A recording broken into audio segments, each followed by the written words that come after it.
Hey, thanks for joining our online worship service. It's good that we can worship God together even if we can't be together. Last week, I hinted that there are a few changes coming up on Sunday mornings for our in-person gathering, and I want to give you a few details about those right now, even though I can't tell you everything just yet. Roughly what we want to do is this. We're going to begin with Sunday school. Again, we think that's important and valuable for all of us to learn in that setting. So we're going to give it a try.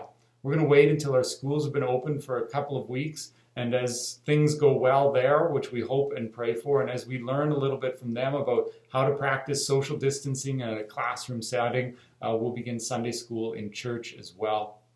So hopefully Sunday mornings will include Sunday school and a church service, and that church service will be for people who make Sunday school part of their regular routine.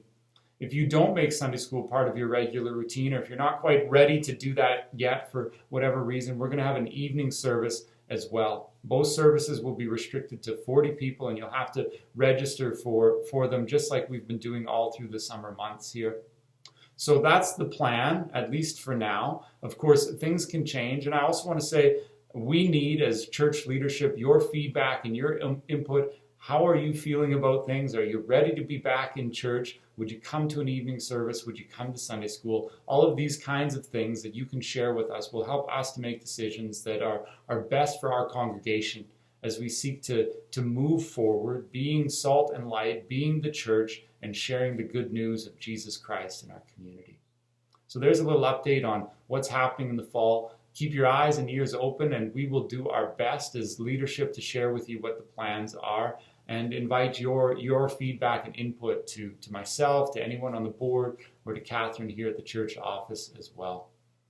God bless. Enjoy this time of worship. Let's join together in praising God.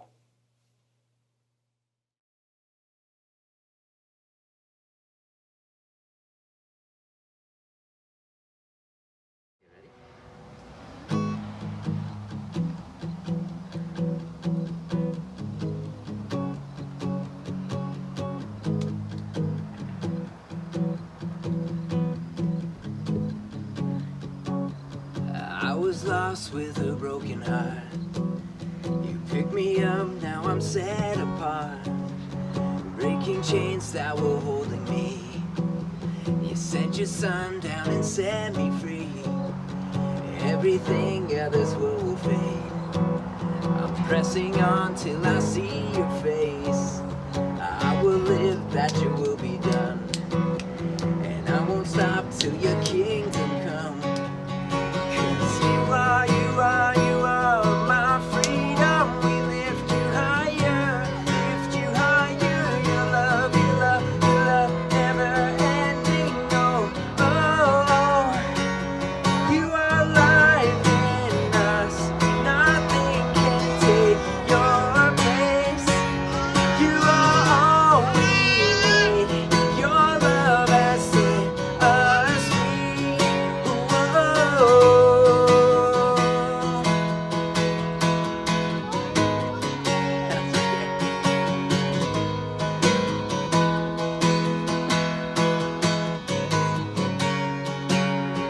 In the midst of the darkest night, you let your love be a shining light, breaking chains that were holding me.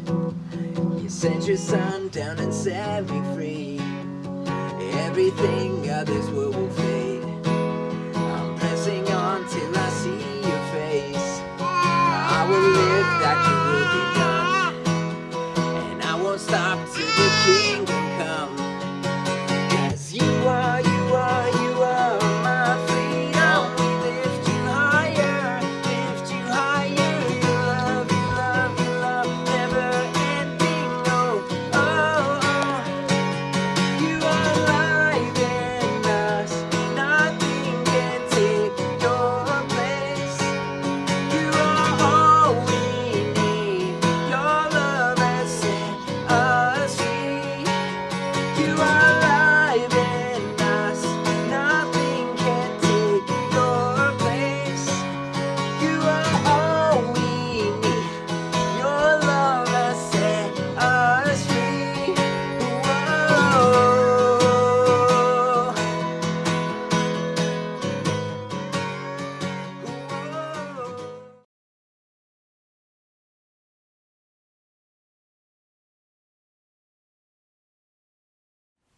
The author of the book of Acts is fond of stopping from time to time to give us a glimpse of the terrain, a sense of the story that he's telling. He makes these summary statements. One of those statements can be found in Acts chapter 6 when he tells us that the church is again growing, that it's expanding in numbers. But at the same time as we're getting this overarching view of a church that is growing and expanding, as we're getting a sense of the terrain of the story, he's telling us about something that's brewing under the surface. That some widows are being neglected in the daily distribution of food. The way that Luke puts it is like this: a complaint by the Hellenists arose against the Hebrews because their widows were being neglected in the daily distribution. We might dismiss this as a little bit of bickering inside the church, not really a big deal. Or if our church background is different, perhaps we immediately recognize that this is a big deal and that it will be handled like all big deals in the church. There will be late night board meetings and eventually a congregational meeting, and words will be hurled like punches, and Brother Phil will say something so that no matter how many times he apologizes, you can never look at him quite the same again. Maybe our experience in the church tells us that this thing that has bubbled to the surface is bound to get ugly, unless it's dealt with well. And that's exactly what the apostles do. They don't say we're too busy for this nonsense. They don't pat the complainers on the head and say, don't you see? It's not just Greek widows that matter. All widows matter. No, the apostles realize there's a problem and something must be done. So they strike a committee. And they don't just fill the committee like we might do in our desperation. We're just looking for people who are willing to do the job and have a pulse, or at least one of the two, and we don't really care which one of the two requirements they meet. No, instead, we're told that these men who fill this role, who wait on tables, are regarded well by all, that they are full of wisdom and the Spirit. Now, if we're looking to do things like this church did things, then this is the lesson that we take away. Not that the church needs people to wait on tables, though it does, but that the church needs to fill positions of influence with people of Christian character, people who are full of wisdom and the Spirit. And if the church does that, if the church fills positions of influence with people who are full of wisdom and the Spirit, we discover that very soon they begin to stir up trouble. This is the way it happened in Stephen's story. That perhaps he noticed when he was making sure that Mrs. Katsopoulos and Mrs. Applebaum got the same amount in the daily distribution, he also sees that one of them needs prayer. And because he's full of wisdom and the Spirit, he stops and he prays with her. And there's healing and reconciliation and restoration.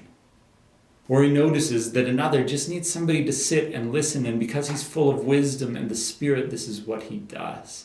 And he does such mighty deeds that he finds himself in conversations about Jesus, not just in the church, but outside the church all the time. And particularly a group of people named the Synagogue of the Freedmen begin to debate him. And time after time, he points them to Jesus and his resurrection so powerfully that they're left speechless. Now we know enough of the story of the gospel. We know that Jesus went to the cross, that he invites his disciples to follow him in the way of the cross. We know that the disciples have already, to this point in the book of Acts, had enough uncomfortable encounters with the Jewish leadership that Stephen is bringing attention to himself that is sure to cause trouble. And that's what it does. They drag him before some council. They accuse him of all sorts of things. And then Stephen, with his life on the line, gets up. And he tells a story. And it is a story so familiar to his accusers that they very nearly would have found it boring.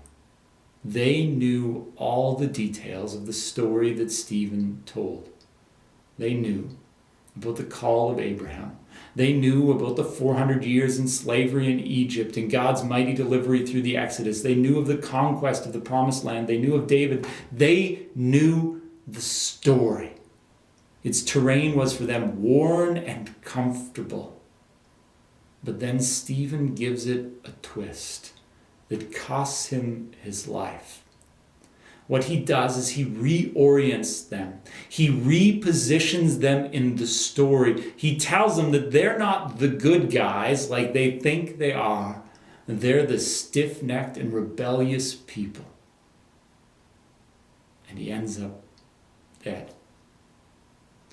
Whether we liked history in high school or not, we all have stories. We have stories that we tell ourselves about who we are. We have stories that we tell as families about who we are. We have stories that we tell as a country and community about who we are. And when somebody messes with these stories, it makes us angry. Some years ago, Kata was part of a school community council, and they were doing the work of revitalizing and building a playground that was interesting and engaging and fun for kids, and hopefully would tell something of our story as well, who we are as a people and as a community. And in the midst of those efforts, she was asked to meet with an advisor for the school division, a First Nations man who helps community councils and schools in such endeavors. And he began to tell Kata a story that was familiar to me because it's like the story that I tell, only it was different. See, he didn't tell a story about bold pioneers coming to an empty prairie and carving out a life for themselves. He told a story from a different perspective, a story about conflict and colonization and reconciliation. And because he told the story, the familiar story, in just a little different way, I found myself getting, a little bothered. Because he was messing with my story. The Bible is a book that tells a story. It tells a story from creation to consummation of God's dealing with humanity. But the Bible is not just a story book that reaffirms who we are. So often when the Bible tells a story, it's rattling us. It's shaking us. It's like Stephen standing up and saying, "You are not who you think you are." You see, Stephen can do what he does because he's part of a long biblical tradition of doing exactly what he does, of telling a familiar story, but in a way that will rattle its hearers and get them to reconsider who they are. Centuries before Stephen stood before that council, Hosea stood before the people of Israel and told them the words of God. He told them a story that they were familiar with, about a character that they were familiar with. A story that was so well worn and comfortable for them that they probably yawned as they heard it. But like Stephen, he gave it one small twist that would have left them gnashing their teeth. Here's the story that he told. It's in Hosea chapter 11. And we'll start in verse 11 and read to the end of chapter 12. Ephraim has surrounded me with lies, and the house of Israel with deceit. But Judah still walks with God and is faithful to the Holy One. Ephraim feeds on the wind and pursues the east wind all day long. They multiply falsehood and violence. They make a covenant with Assyria, and oil is carried to Egypt. The Lord has an indictment against Judah, and will punish Jacob according to his ways. He will repay him according to his deeds. In the womb he took his brother by the heel, and in his manhood he strove with God. He strove with the angel and prevailed. He wept and sought his favor. He met God at Bethel, and there God spoke with us. The Lord, the God of hosts, the Lord is his memorial name. So you, by the help of your God, return. Hold fast to love and justice, and wait continually for your God. A merchant in whose hands are false balances, he loves to oppress. Ephraim has said, but I am rich, I have found wealth for myself. In all my labors they cannot find in me iniquity or sin. I am the Lord your God. From the land of Egypt I will again make you dwell in tents, as in the days of the appointed feast. I spoke to the prophets.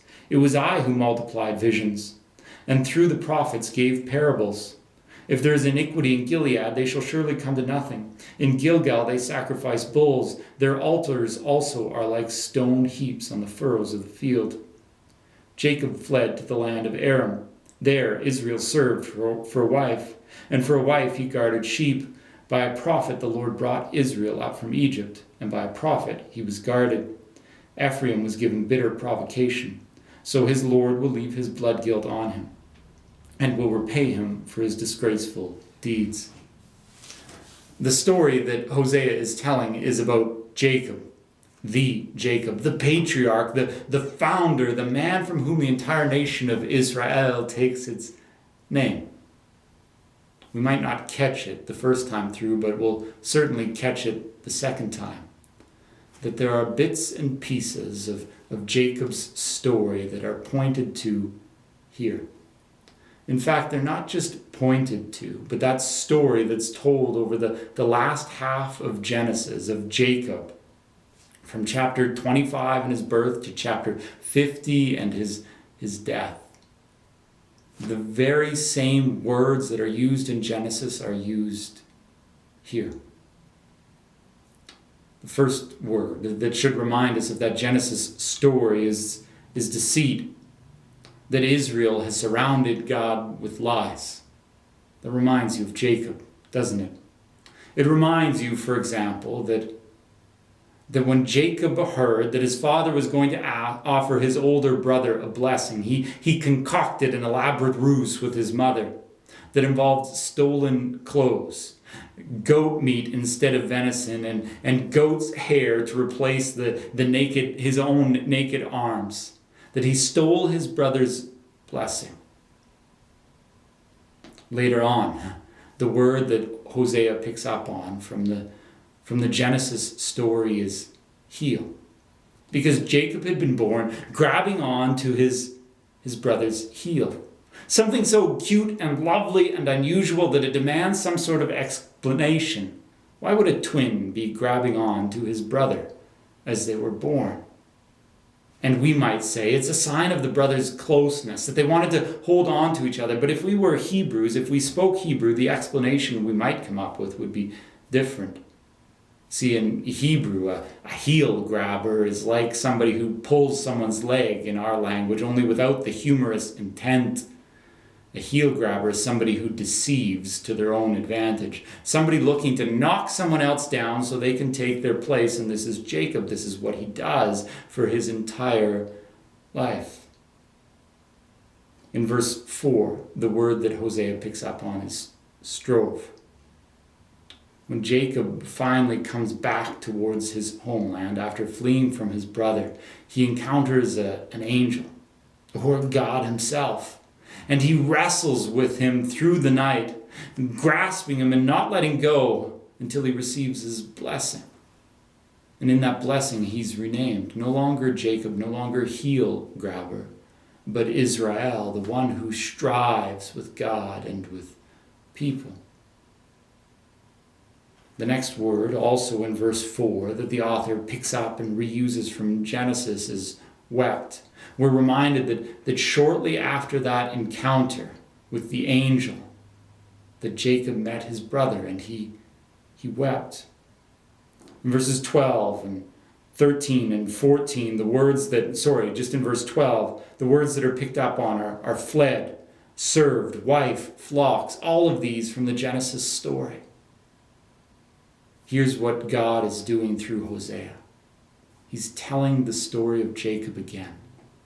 But not just in fuzzy, nostalgic terms, but with the very way that he's presented in Genesis. As a trickster, a liar, a cheat, a coward who flees at the first sign of trouble. And this is the twist that's put on the story. Israel, you are his descendants.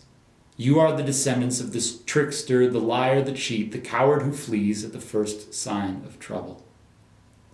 The only thing that Jacob did do that you haven't done is return.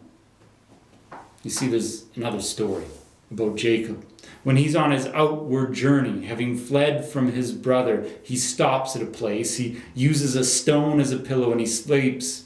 And in his sleep, he has a dream of angels ascending to heaven and descending from heaven. And God speaks to him a promise that he will return. And Jacob says, if I do return, then you will be my God, and I will be faithful.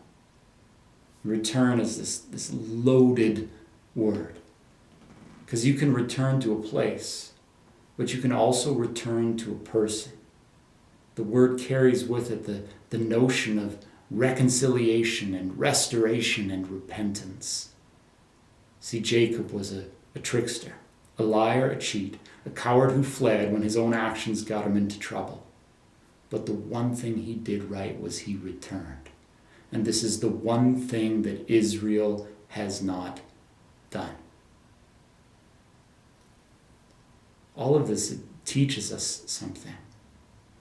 And perhaps the most important thing that it teaches us is that those of us who take the Bible most seriously and who think that we know it the best should read it the most humbly, because its stories are not written to be weapons for us. Its stories are not meant to pat us on the head and say, you're right and everybody else is wrong and you'll be okay. The stories the Bible tells often rattle us, and they remind us that we are not who we think we are. We're not like Jacob in our relationship to God. We're like Jacob in our cheating and our lying and our cowardice and our fleeing. We're not like Samson in our strength. We're like Samson in our selfishness. We're not like Peter in his rock-solid faith. We're like Peter in his think first, speak first, think second attitude. These stories are meant to rattle us and change us and reshape us and call us to repentance. So those of us who know the Bible best should also know to read it the most humbly, because it might just be calling us to change. Amen.